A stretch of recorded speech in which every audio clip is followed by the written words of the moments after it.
کو اپنی طرف اٹھا لیا اور اللہ غالب ہے،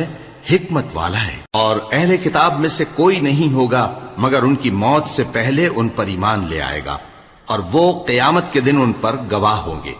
پس ہم نے یہودیوں کے ظلموں کے سبب بہت سی پاکیزہ چیزیں جو ان کو حلال تھیں ان پر حرام کر دیں،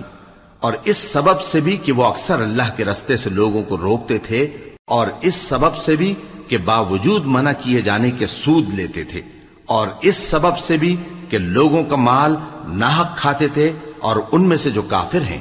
ان کے لیے ہم نے درد دینے والا عذاب تیار کر رکھا ہے۔ لیکن جو لوگ ان میں سے علم میں پکے ہیں اور جو مومن ہیں، وہ اس کتاب پر جو تم پر نازل ہوئی اور جو کتابیں تم سے پہلے نازل ہوئیں سب پر ایمان رکھتے ہیں،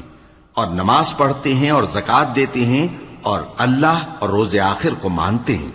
تو ان کو ہم عنقریب اجر عظیم دیں گے۔ اے محمد صلی اللہ علیہ وآلہ وسلم، ہم نے تمہاری طرف اسی طرح وحی بھیجی ہے جس طرح نوح اور ان کے بعد والے پیغمبروں کی طرف بھیجی تھی، اور ابراہیم اور اسماعیل اور اسحاق اور یعقوب اور اولاد یعقوب اور عیسیٰ اور ایوب اور یونس اور ہارون اور سلیمان کی طرف بھی ہم نے وحی بھیجی تھی، اور داؤد کو ہم نے زبور بھی عنایت کی تھی، اور بہت سے پیغمبر ہیں کہ جن کے حالات ہم تم سے پیشتر بیان کر چکے ہیں، اور بہت سے پیغمبر ہیں جن کے حالات ہم نے تم سے بیان نہیں کیے، اور موسیٰ سے تو اللہ نے خود کلام فرمایا۔